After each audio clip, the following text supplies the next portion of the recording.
A história de Nossa Senhora de Guadalupe não é apenas bonita, é decisiva. O coração desse relato, aquilo que faz tudo mudar, é que em 1531 a própria Mãe de Deus se manifesta ao povo simples do México em 5 aparições e deixa um sinal concreto. A imagem impressa na tilma de Juan Diego, preservada até hoje e cercada de fatos que atravessam a história e desafiam explicações humanas. Não é um conto inventado para comover, não é uma história da carochinha. É um acontecimento que marcou uma nação, interrompeu caminhos de idolatria e abriu uma onda de conversões, trazendo uma mensagem que continua ecoando no coração de quem está aflito. Não estou eu aqui, que sou tua mãe. Por que te perturbas? E já que você está aqui comigo agora, aproveita este momento, se inscreve no canal e deixa o seu like, porque isso ajuda demais a gente a continuar trazendo relatos completos, bem explicados e cheios de fé, para você rezar e entender cada detalhe com o coração em paz. Muita gente vê a imagem de Guadalupe e não sabe o que ela significa. O quadro, a tilma, o manto estrelado, o rosto com traços indígenas, a postura serena, o modo como tudo aparece. E é exatamente por isso que vale ouvir a história inteira com atenção, porque quando você entende o contexto, percebe que não foi um evento isolado.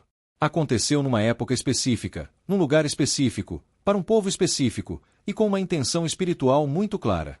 10 anos após a conquista da Cidade do México, quando as flechas e os escudos foram finalmente depostos e uma espécie de paz começava a se estabelecer entre os povos, no início do mês de dezembro de 1531, um indígena humilde chamado Juan Diego caminhava ainda de madrugada. Ele era um homem simples, dedicado às coisas de Deus, devoto, e estava a caminho de receber instrução na fé, indo para a catequese e para o que os sacerdotes ensinavam. Era sábado, o dia ainda nascia, e ele seguia meditando em Deus e em seus mandamentos. Ao se aproximar da pequena montanha conhecida como Tepeyac, algo inesperado aconteceu.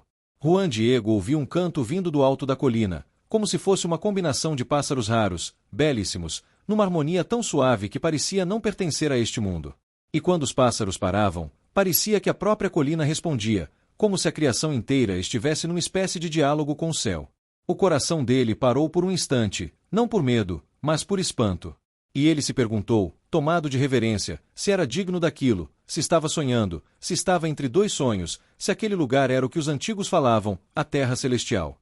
Ele olhou para o topo da montanha de onde vinha aquele canto e, de repente, tudo silenciou. Um silêncio grande, denso, como quando Deus prepara uma palavra. E então ele ouviu uma voz chamando-o lá de cima.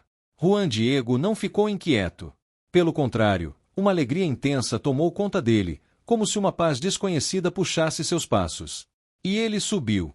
Quando chegou ao topo da colina, viu uma jovem senhora de pé, luminosa, serena, e ela o chamou para se aproximar. Ao chegar perto, Juan Diego ficou maravilhado com uma perfeição que, na linguagem dele, superava tudo o que havia de mais belo no mundo.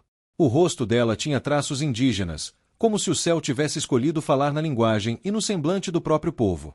Porque onde Nossa Senhora aparece, ela se inclina com amor e assume, de algum modo, as características de quem ela quer alcançar, como mãe que se aproxima do filho do jeito que o filho consegue reconhecer. O traje dela brilhava como o sol, refletindo luz. A pedra onde estava parecia lançar raios, como se fosse joia. A terra ao redor parecia um arco-íris na névoa.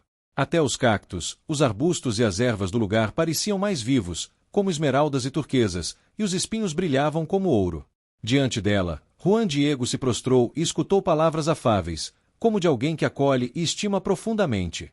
Ela falou com ternura, chamando-o de filho pequeno, e perguntou para onde ele ia. Juan Diego respondeu com simplicidade, chamando-a de minha senhora, minha mãe, minha menina, e disse que estava indo aprender as coisas de Deus, seguindo para a catequese. Então a senhora revelou quem era e o que desejava. Disse que era sempre Virgem Santa Maria, Mãe do Deus verdadeiro, Criador do céu e da terra, e que queria que naquele lugar fosse erguido um templo.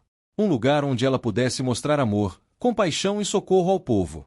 Disse algo que atravessa o tempo, como se fosse dirigido a cada pessoa que sofre, que ela escutaria os prantos, as tristezas, e remediaria misérias, penas e dores. E pediu que Juan Diego fosse ao bispo do México e transmitisse esse desejo, assegurando que recompensaria o esforço dele e que ele deveria colocar todo o seu empenho na missão. Juan Diego, obediente, desceu a colina e foi direto à cidade do México. Chegou ao palácio do bispo, Dom Frei Juan de Zumárraga, franciscano, recém-chegado à região. Pediu para ser anunciado. Esperou bastante. Finalmente, mandaram que entrasse. Juan Diego se ajoelhou, prostrou-se, e contou tudo, o que viu, o que ouviu e o pedido da senhora. Mas o bispo, ao ouvir, não deu muito crédito. Disse para ele voltar outra vez, que o ouviria com mais calma e que examinaria melhor o assunto. Juan Diego saiu triste. A mensagem não tinha sido acolhida. E é aqui que começa a segunda aparição, porque no mesmo dia, Juan Diego volta ao Tepeyac e encontra novamente a Rainha do Céu no mesmo lugar. Ele se prostra e, com uma humildade que comove, diz que foi ao bispo, transmitiu a mensagem, mas que o bispo não pareceu acreditar. E então ele pede algo que revela o tamanho do coração dele. Pede que Nossa Senhora envie alguém importante, respeitado, conhecido, porque ele se vê como pequeno demais. Ele praticamente diz: ele não vai acreditar em mim, eu sou apenas um servo humilde. Mas Nossa Senhora responde com firmeza e amor. Ela poderia enviar muitos mensageiros, mas quer que seja ele. E dá uma ordem clara. Ele deve voltar no dia seguinte e insistir, dizendo que é ela mesma, a Mãe de Deus, quem está pedindo. Juan Diego aceita.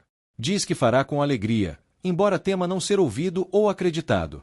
E promete voltar para dar a resposta. Na madrugada do dia seguinte, ele vai primeiro buscar instrução na fé, participa da Santa Missa e depois volta ao palácio do bispo. Espera, insiste, e enfim consegue falar de novo. Chora, súplica, repete tudo com sinceridade.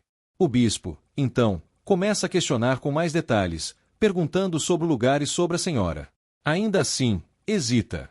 E declara que não pode agir apenas com a palavra de Juan Diego. Pede um sinal. Uma prova. Juan Diego, sem discutir, responde que pedirá o sinal à senhora e volta ao Tepeyac.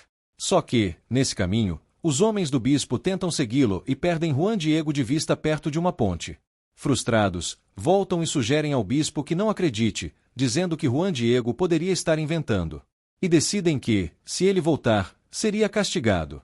Enquanto isso, Juan Diego encontra a senhora e conta que o bispo pediu um sinal.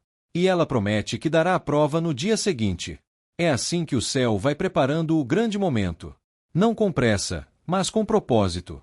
Não para impressionar por vaidade, mas para afirmar uma mensagem de misericórdia.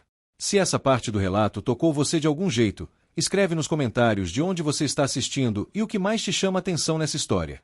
E se você conhece alguém que ama Nossa Senhora, compartilhe este vídeo com essa pessoa, porque muita gente precisa ouvir essa mensagem hoje.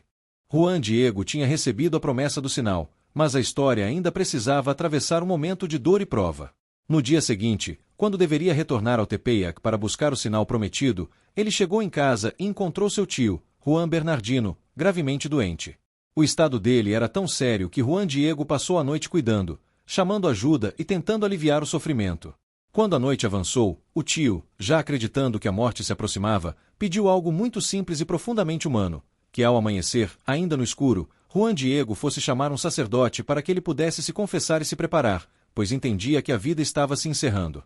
Na madrugada de terça-feira, antes mesmo do sol nascer, Juan Diego saiu apressado para buscar o padre. No caminho, ao se aproximar novamente da colina do Tepeyac, um pensamento o tomou por inteiro. Ele temeu que, se seguisse pelo mesmo caminho, a senhora aparecesse outra vez e o detivesse, pedindo que ele levasse o sinal ao bispo, como havia prometido. E, naquele momento, o coração dele estava dividido. Não por falta de fé, mas porque a urgência era outra. Antes de tudo, ele precisava cuidar do tio, garantir que ele recebesse os sacramentos. Então Juan Diego decidiu contornar a colina, subir por um caminho lateral, passando pela parte oriental, acreditando que assim não seria visto. Ele pensou que, desviando o caminho, poderia chegar mais rápido à cidade do México e cumprir o pedido do tio. Era o raciocínio de alguém simples, que tenta resolver as coisas do seu jeito, mesmo quando carrega uma missão grande demais para si. Mas aquilo que Juan Diego não sabia é que não existe caminho escondido para quem caminha sob o olhar do céu. A Virgem Maria, que tudo via, percebeu o desvio de Juan Diego. Ela desceu ao encontro dele, aparecendo diante do seu caminho, exatamente no ponto onde ele menos esperava. Quando ele a viu, sentiu-se tomado por um misto de constrangimento, vergonha e temor. Seu corpo começou a tremer. Ele se prostrou imediatamente e, com respeito, tentou explicar a situação. Falou com a naturalidade de um filho que conversa com a mãe, perguntando como ela estava naquele dia, se tinha amanhecido bem, e em seguida revelou a dor que carregava. Seu tio estava muito mal, deitado, à beira da morte, e ele precisava chamar um padre para confessá-lo e prepará-lo. Juan Diego disse algo que revela uma fé profunda e madura. Afirmou que, no fim das contas, foi para isso que viemos ao mundo, para preparar o trabalho da nossa morte. Depois disso, prometeu que voltaria para cumprir a missão, pediu paciência e garantiu que não estava mentindo nem fugindo da ordem recebida. Era um coração sincero, aflito, tentando conciliar o dever com o sofrimento de alguém amado. Foi então que Nossa Senhora respondeu com palavras que atravessaram séculos e continuam sendo um dos maiores consolos da fé cristã. Ela pediu que Juan Diego gravasse aquilo no coração e disse que nada do que estava acontecendo deveria perturbá-lo. Não deveria temer aquela doença, nem qualquer outra angústia, nem dor alguma. E então veio a pergunta que ecoa até hoje: não estou eu aqui, que sou tua mãe? Não estás sob a minha sombra e proteção? Não sou eu a tua saúde? Não estás no colo do meu manto e no meu regaço? O que mais te falta? Nada mais te aflija, nada mais te perturbe. Enquanto ela falava, não era apenas Juan Diego que estava sendo consolado. Aquela palavra parecia ultrapassar o tempo e alcançar todos os corações aflitos, todas as pessoas angustiadas, todos os que vivem com medo da doença, da perda e da morte. Nossa Senhora assegurou que o tio de Juan Diego não morreria daquela enfermidade e que já estava curado. E naquele exato instante, sem que Juan Diego soubesse ainda, Juan Bernardino foi curado completamente. Depois de consolar o coração do mensageiro, Nossa Senhora retomou a missão.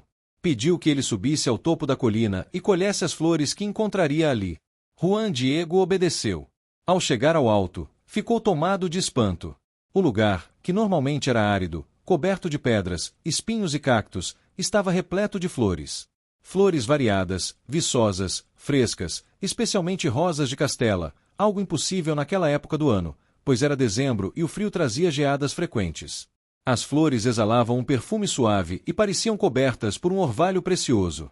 Juan Diego colheu as flores com cuidado e as colocou dentro de sua tilma, o manto simples que usava. Desceu e as apresentou à Virgem Maria. Ela as tomou em suas mãos, ajeitou uma a uma com delicadeza e as colocou novamente no interior da tilma.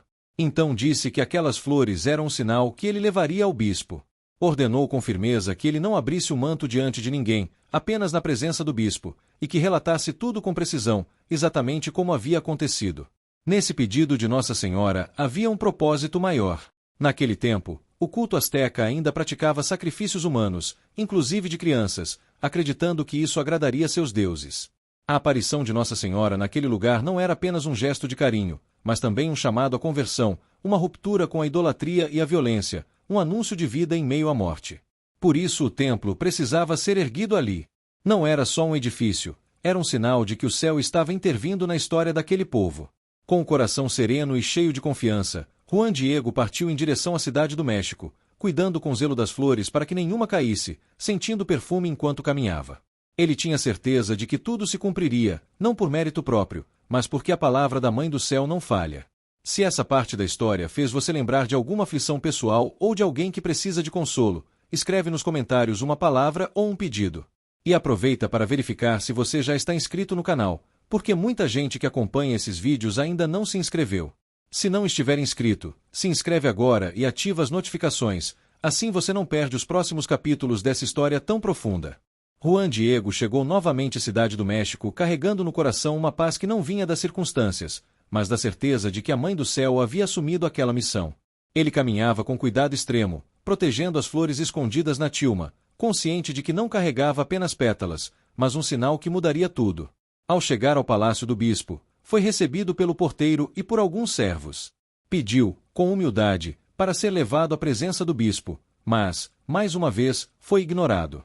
Talvez ainda fosse muito cedo, talvez já estivessem cansados de vê-lo, talvez o considerassem um incômodo. Ele permaneceu ali, de cabeça baixa, esperando, sem reclamar, sem desistir. Enquanto aguardava, os servos perceberam que ele carregava algo no interior do manto. Aproximaram-se, curiosos, insistindo para ver o que ele trazia. Juan Diego resistiu o quanto pôde, lembrando-se da ordem expressa de Nossa Senhora, somente diante do bispo. Mas, pressionado, acabou mostrando as flores. O espanto foi imediato. Rosas finas, de espécies variadas, frescas, viçosas, exalando perfume, em pleno mês de dezembro. Tentaram tocá-las, mas as flores pareciam não responder ao toque comum, como se estivessem bordadas ou impressas no tecido. Aquilo não fazia sentido. Os servos correram para avisar o bispo. Disseram que o indígena que aguardava tanto tempo trazia flores impossíveis, fora de época, belas demais para serem explicadas. O bispo, ao ouvir isso, compreendeu que poderia estar diante do sinal que havia pedido. Mandou chamar Juan Diego imediatamente. Quando entrou, Juan Diego se prostrou mais uma vez, com a mesma reverência de sempre. Começou a relatar tudo desde o início, sem omitir nada. Contou que o bispo havia pedido um sinal, que a senhora acolhera esse pedido, que o enviará ao topo da colina para colher flores e que ela mesma as colocará dentro da tilma para que fossem entregues pessoalmente. Ele falou com simplicidade, deixando claro que, embora soubesse que aquele lugar era árido e impróprio para flores, não duvidou nem por um instante, porque confiava na palavra da Mãe do Céu. Então, com mãos trêmulas e coração obediente, Juan Diego abriu a tilma diante do bispo. As flores caíram no chão. E, naquele instante, algo que nenhum dos presentes poderia imaginar aconteceu. No tecido simples do manto apareceu, diante dos olhos de todos, a imagem da sempre Virgem Santa Maria, tal como é conhecida até hoje, o rosto sereno, os traços indígenas, o manto estrelado, a postura cheia de humildade e majestade ao mesmo tempo. Não era pintura. Não era desenho humano. Era um sinal que vinha do céu. O silêncio tomou o ambiente. O bispo caiu de joelhos, tomado por lágrimas. Tudo o que Juan Diego havia descrito agora estava ali, diante de seus olhos. A imagem que antes só existia no relato agora se apresentava como prova viva. Os que estavam presentes também se ajoelharam, profundamente tocados. A dúvida deu lugar ao assombro, e o assombro à reverência. O bispo reconheceu, com humildade, que havia errado ao não acreditar. Pediu perdão por não ter atendido prontamente ao pedido da Virgem Maria. Com grande cuidado, retirou a tilma de Juan Diego e a levou para seu oratório particular, onde permaneceu por um tempo, sendo contemplada e venerada. No dia seguinte, chamou Juan Diego e disse que iriam juntos ao local indicado pela senhora, para que o templo fosse erguido exatamente onde ela havia pedido. As pessoas começaram a se mobilizar. A notícia se espalhou rapidamente. O que havia acontecido não podia ser escondido. Um indígena simples, uma imagem inexplicável, um sinal que nenhum argumento humano conseguia desfazer. A construção do templo foi iniciada, e aquele lugar, antes marcado por práticas pagãs e sacrifícios cruéis, começava a se transformar em um espaço de fé, esperança e conversão. Depois disso, Juan Diego pediu permissão para voltar à sua casa e visitar o tio, que havia deixado doente. O bispo permitiu, mas mandou que o acompanhassem. Ao chegarem, encontraram Juan Bernardino completamente curado, sem dor alguma. Admirado com a honra que o sobrinho agora recebia, o tio quis saber o motivo. Juan Diego contou tudo: a aparição, a promessa, as palavras da senhora, o sinal, a imagem. Então veio algo ainda mais impressionante. Juan Bernardino confirmou que, no mesmo instante em que Nossa Senhora havia consolado Juan Diego no caminho, ela também lhe aparecerá e o curara. Disse ainda que a senhora pediu que ele fosse até o bispo e relatasse tudo, e que desejava ser venerada com o nome de Santa Maria de Guadalupe. Assim, não apenas um, mas 2 testemunhos confirmavam o milagre, fechando qualquer espaço para a dúvida honesta. Com o passar dos dias, a imagem foi levada para um local onde pudesse ser venerada por todos. A cidade inteira se comoveu. Pessoas vinham de longe para ver, rezar, agradecer, pedir. Muitos reconheceram ali não apenas um sinal extraordinário, mas uma presença materna real, próxima, acessível. A conversão de milhares começou ali, silenciosa e profunda, não pela força, mas pela ternura. Se essa parte da história está fazendo você enxergar Nossa Senhora de Guadalupe com outros olhos, escreve nos comentários o que mais te impressiona nesse sinal deixado na tilma. E se esse relato está te ajudando a compreender melhor a fé, compartilhe este vídeo com alguém que precisa ouvir essa história hoje.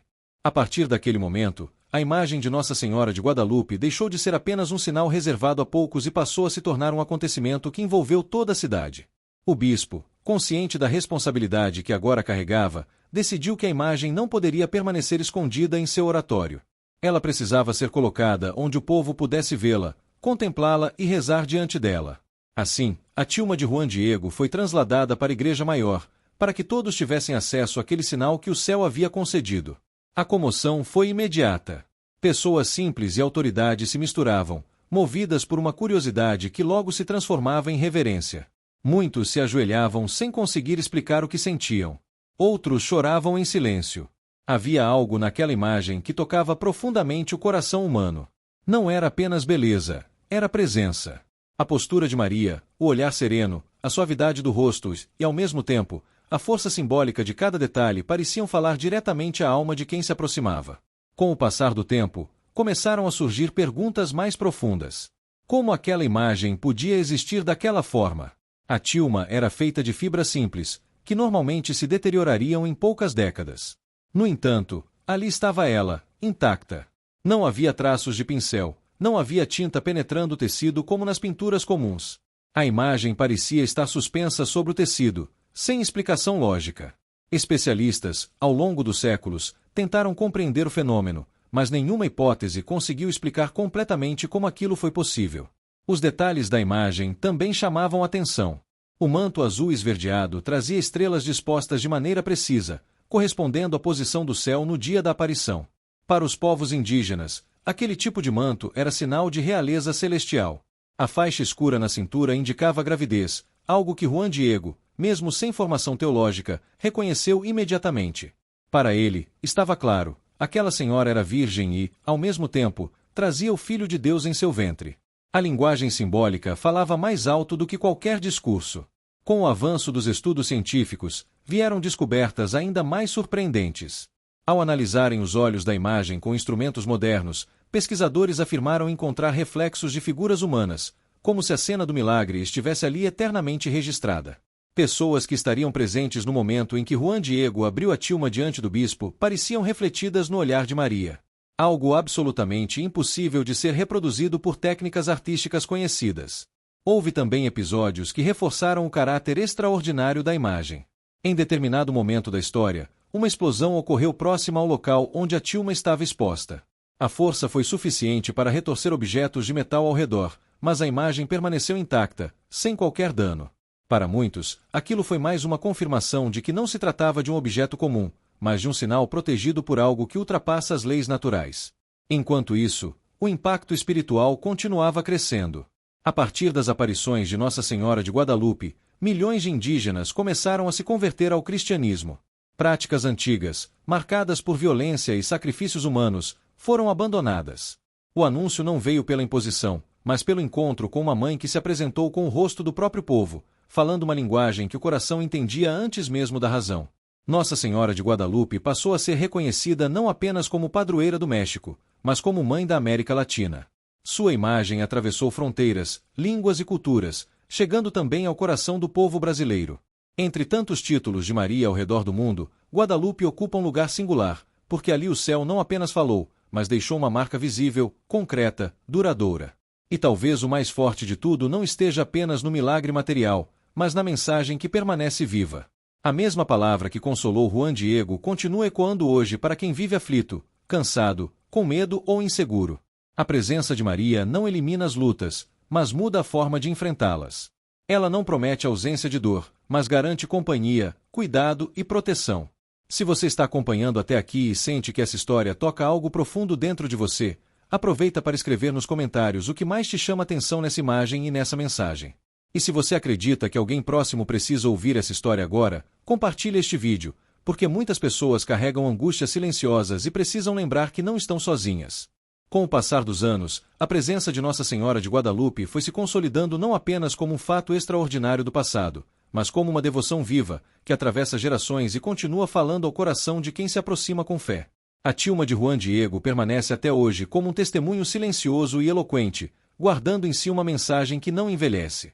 Enquanto tudo ao redor muda, se desgasta e se transforma, aquela imagem continua ali, intacta, como se o tempo tivesse sido suspenso diante dela. Juan Diego, por sua vez, nunca buscou glória, reconhecimento ou prestígio. Depois de cumprir a missão, voltou à simplicidade de sua vida, permanecendo próximo ao santuário, ajudando, rezando e testemunhando com humildade aquilo que havia visto. Ele não se tornou grande aos olhos do mundo, mas se fez pequeno para que a grandeza de Deus e de Maria fosse revelada. Sua história lembra que o céu costuma escolher os simples, não porque são fracos, mas porque confiam. A devoção a Nossa Senhora de Guadalupe cresceu de maneira impressionante. Multidões passaram a peregrinar até o local onde o templo foi erguido, levando dores, agradecimentos, promessas e lágrimas. A mãe que disse "Não estou eu aqui, que sou tua mãe", passou a ser invocada por pessoas aflitas, doentes, desesperadas, e também por aquelas que apenas queriam agradecer. A fé floresceu onde antes havia medo, violência e sangue. O México foi profundamente marcado por essa presença materna, e a América Latina passou a reconhecer Guadalupe como um sinal de identidade espiritual e de proteção. Ao longo dos séculos, a ciência tentou se aproximar da imagem, medir, analisar, explicar. Mas quanto mais se investiga, mais perguntas surgem. Não há tinta, não há técnica conhecida, não há desgaste natural esperado. A imagem desafia classificações e escapa de conclusões definitivas. Para quem crê, isso não é motivo de disputa, mas de contemplação. Nem tudo precisa ser explicado para ser verdadeiro. Algumas coisas existem para ser acolhidas com reverência. Mais importante do que qualquer detalhe técnico é a mensagem que brota da imagem. Maria aparece com um olhar baixo, em atitude de humildade, como quem aponta para algo maior do que ela mesma. A faixa de gravidez indica que ela traz Cristo ao mundo. As mãos unidas, a postura serena, o manto estrelado, tudo fala de entrega, confiança e missão. Não é uma imagem que grita, é uma imagem que consola. Não impõe, convida. Por isso, a história de Nossa Senhora de Guadalupe não termina no século XVI. Ela se renova toda vez que alguém, em meio à dor, se lembra daquelas palavras dirigidas a Juan Diego. Toda vez que um coração aflito encontra descanso na certeza de que não caminha sozinho. Toda vez que alguém percebe que, mesmo em meio às dificuldades, existe uma presença materna que protege, acompanha e sustenta. Entre tantos títulos de Nossa Senhora espalhados pelo mundo, Guadalupe ocupa um lugar especial justamente por unir céu e terra de forma tão concreta. Ela aparece, fala, deixa um sinal, transforma uma realidade inteira e permanece. Não como lembrança distante, mas como mãe viva, próxima, atenta às dores de seus filhos. E talvez a pergunta que fica, depois de conhecer toda essa história, não seja apenas se acreditamos no milagre da Tilma, mas se acreditamos na promessa que ela carrega. Aquela promessa simples e profunda que continua ecoando hoje, agora, no coração de quem escuta. Por que te perturbas? Por que te assustas? Não estou eu aqui, que sou tua mãe. Se esse relato te ajudou a rezar, refletir ou encontrar consolo, deixa nos comentários uma palavra, uma intenção ou até um simples amém. E se essa história fez sentido para você, compartilha com alguém que esteja precisando lembrar que existe uma mãe que cuida, protege e não abandona.